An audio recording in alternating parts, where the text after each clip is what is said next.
Hey guys, welcome back. If you're new here, my name is Becca and today I have part 2 of my August wrap up.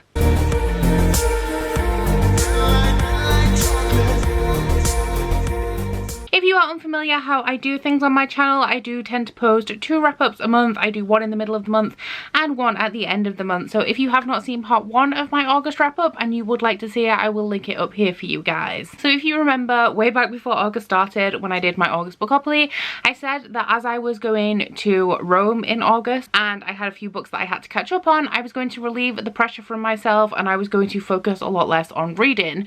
Well, joke's on me, because August has been my second best reading month of the year. I managed to read a total of 11 books in August, 4 of which I will be reviewing for you guys today. 6 of the books were reviewed in my mid-month wrap-up, and then I did read a secret book that I cannot disclose to you guys. Once again, don't get excited, you will not see that book at any point on my channel. It was just a short little thing that I read for a specific reason. None of the books that I read this month were particularly short either. I read well over 4,000 pages across 11 books. Normally, if I go over 4,000, then I've read around 13 books. But not only did I read a lot of books in August, I think that this month I have the highest percentage of 5-star reads that I have ever given. I have rated nothing below 3 stars this month, and the majority of my books were 5-star reads. And I definitely think this helped, because I think the fact that I was enjoying almost everything I was reading was definitely pushing me to be reading more. So now that I've given you a little bit of an overview of the month, let us get into the stats.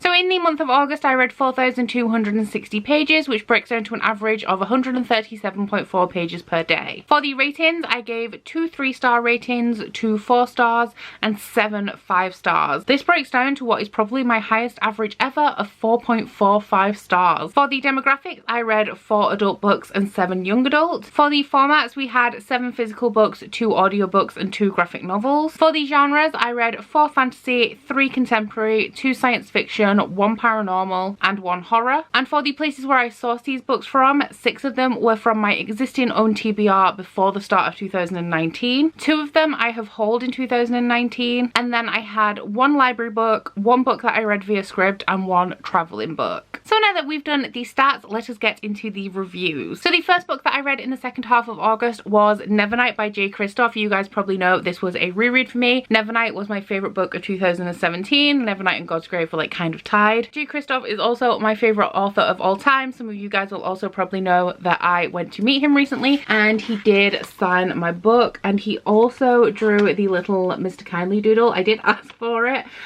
because I really wanted it in my Nevernight copy, but he was kind enough to oblige. So if you are unfamiliar with the Nevernight Chronicle, Nevernight is book 1 in the series, and this is an adult grimdark series that follows 16-year-old Mia Corvier, who watched her father hanged for treason and her mother imprisoned. When all this was going down, she did escape and was taken in by an old man who owns a curio shop called Mercurio, who decided to take her under his wing and trained her for entry into this exclusive school of assassins called the Red Church. So book 1 of the Nevernight Chronicle follows Mia as she is trying to get to the Red Church, and also everything that happens while she is there. So this book does have a very popular trope in, which is the, like, I want to say magic school because that is more common, but it has the assassin magic school training environment in here. There are a series of tests that the students do have to undertake, and it has very much that school vibe. It's hard for me to describe, but you know the trope I mean, where a character goes to a school or an academy for a specific reason, and it actually focuses on the school aspects of it and what Mia actually has to do in the assassin school to become a fully fledged blade of the Red Church. This is one of my favourite books of all time, so obviously I did give it 5 stars. As I said, J. Kristoff is one of my favourite authors. I love absolutely everything that he writes, not even really in a biased way. I have gone into his other series after reading the first 2 books in the Nevernight Chronicle quite open-minded, because I know that Nevernight is his most popular series, but I have read some of his young adult work now. I have also read some of his other adult series, and I just think that he is a really great story writer. He infuses a lot of sarcasm into this, and it is very relatable, despite the setting being in inspired heavily by ancient Rome and sort of taking on a lot of the aspects of that time period. A lot of people really don't like the footnotes in this book, and I admit they can be distracting. They do take you out of the story if you read them as I do in the spaces where you're supposed to read them, but I personally really like those, and I think that that is largely due to what kind of reader I am. The footnotes mainly contain a lot of the world building and a lot of the intricacies of the world, so it's kind of like a very high fantasy aspect, and a lot of the things in the footnotes you really do not need to know. As somebody who likes a really well developed fantasy world and a really well developed magic system, etc., I do actually enjoy the footnotes. That being said, if you are not a super high fantasy reader and you want to read this without the footnotes, you can just skip them. You don't have to read them. An example of what is contained in the footnotes is things like the currency of the world and tales of the history. So for example, if a character mentions a particular king, the footnotes will then tell you a tale about this king and something notable that he did, or like what the main thing that this king accomplished was. So if you are not interested in that and you just want to follow the actual storyline, then you can skip the footnotes in this. One thing that I think that J. Kristoff does really well is writes morally grey characters. The other adult series I've read from him, he also writes a morally grey character, and I like how he does this in a way that makes them really relatable and still really likable. I'm currently in the middle of reading Godsgrave, and we definitely see a lot more of Mia's character in that, but essentially she is headstrong despite the fact that she's an assassin and she has a no fucks attitude. I am undecided about whether Mia would be a Gryffindor or a Slytherin, because she can be quite calculating and she can be good at making plans, and her personality is quite Slytherin, but she does also just rush into things. She does have Mr. Kindly, who is a shadow demon, and the point of shadow demons in this is that they eat your fear. So Mia is quite literally fearless, but she will just rush into things. She kind of just makes things up on the spot and then goes with them, and they somehow work out for her. So she can definitely be headstrong. She can definitely be forgetful of the people around her, and she is quite often blinded by vengeance and blinded by her overall purpose. But I just find her to be a great character. I love Mr. Kindly, I love Trick, I love Ash, I love everything about this book, and if you haven't read it yet, if you cannot tell, I would definitely recommend. The next book that I read was The Beckoning Shadow by Catherine Blair. Now this was a book that I received in the July Shelflove crate, and I have done a full weekend reading vlog on my thoughts while I was reading this. But this is a young adult fantasy story, and it has quite a complex plot. So we have two aspects of this plot. The first aspect is that we follow Vesper, who is an oddity. She did not know that she was an oddity until she was in her teenage years, and an oddity is somebody who has a magical ability. Now in this world, not all magic is the same. The magic is grouped into clans, and it's very much racially based. So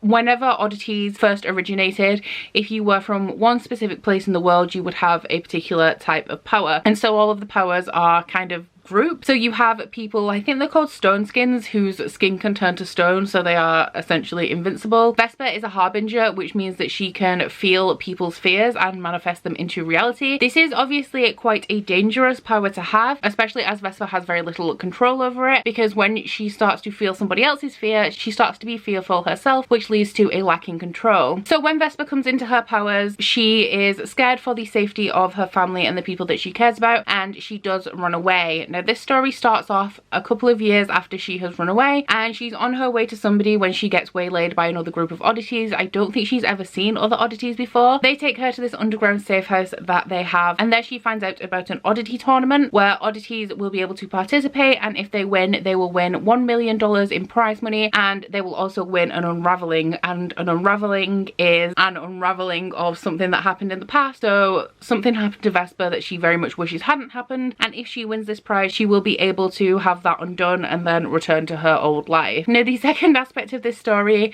centers around a group of young fighters who are trained in all sorts of martial arts. Vesper ends up with them at some point, and that is where she meets Sam. Sam also would like this unraveling, and so he offers to sponsor her in the tournament, and he also trains her to fight so that she will have an advantage against her opponents, who are mainly relying on magic. So that was quite a long-winded description of this book, but as I said, it is quite a complex plot, a lot more complex than I expected going into it. I did give this book 4 stars. I did thoroughly enjoy it, and I am so excited for the sequel. Like, this was one of those books where I read it so fast because I was dying to know what happened, and then as soon as I'd finished, I really needed more. However, I will admit, while I rated this highly, there are a lot of things that I really liked about this book that a lot of people really wouldn't. An example of that is that I absolutely loved the romance in this. However, it is very tropey. There is the miscommunication trope in here, which I know a lot of people really hate. So Vesper, or her love interest, will assume that the other one is thinking a certain thing, and their actions will be based on that instead of them actually coming out and talking to each other. There's also the thing where they'll be in the middle of an argument and they'll be shouting at each other, and then one of them will be like, oh, I really like you, and stuff like that. So the romance in this is very tropey, it's very angsty. Those are personally the kind of romances that I love. Obviously, I understand a lot of you guys don't like romancing books at all, and when you do,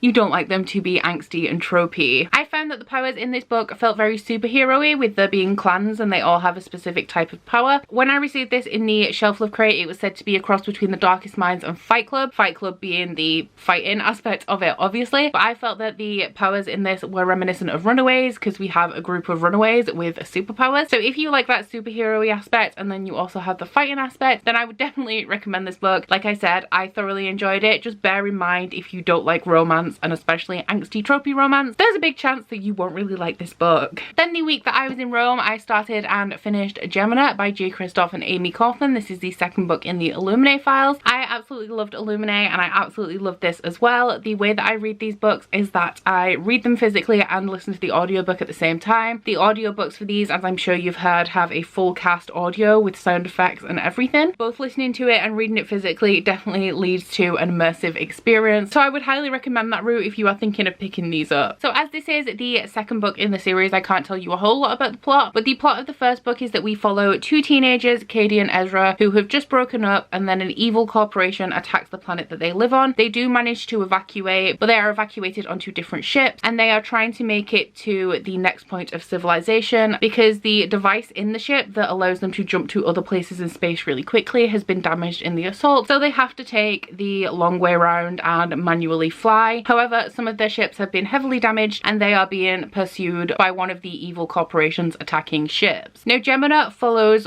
3 different characters. It follows Hannah, Nick, and Ella, and these 3 teenagers reside at the point of civilization where the survivors in the first book were trying to get to. In terms of the plot of this one, it does kind of follow the same kind of plot of Illumicrate, where we have the attack aspect. So in the first book, it is the enemy ship slowly catching up with the survivors. We have that same kind of aspect, and then Illumicrate has a secondary plot, which I don't like to talk about because it has mild horror aspects and took me by surprise because I didn't expect it. But that horror aspect is also present in here in a different form. I understand why people think it's repetitive and that it's just more of the same, but I really liked Illumicrate. 1, because I love the characters and the plot, and 2, just because I love the format and the immersive experience of listening to it and reading it at the same time. So I found that even though the plot structure was a little bit repetitive, I really enjoyed it nonetheless and still gave it 5 stars. Because of that, there's not really too much more that I can say about this. All the things I really liked about Illumicrate, I really liked about Gemina. They are very similar. The tension in this was great, as it was in Illumicrate. I loved the characters. What I will say is that I'm still unsure about whether I prefer Illumicrate or Gemina, because if you guys know me, I really like books with a strong plot but also characters that you actually feel for and really love. So kind of an equal balance of plot driven and character driven. And the dilemma I'm having with these books is that I prefer the plot of Illumicrate, probably because it was fresher and I feel like it worked a lot more and it had a lot more intricacies. But because I already knew what happened in Illumicrate when I was going into Gemina, it wasn't as much of a surprise and as much of a shock. So I do prefer the plot of Illumicrate, and I think it's slightly better done, but I love the characters in Gemina more than I love Katie and Ezra. Something I can say about the characters in this is that if you are fans of Hannah and Caleb in Pretty Little Liars,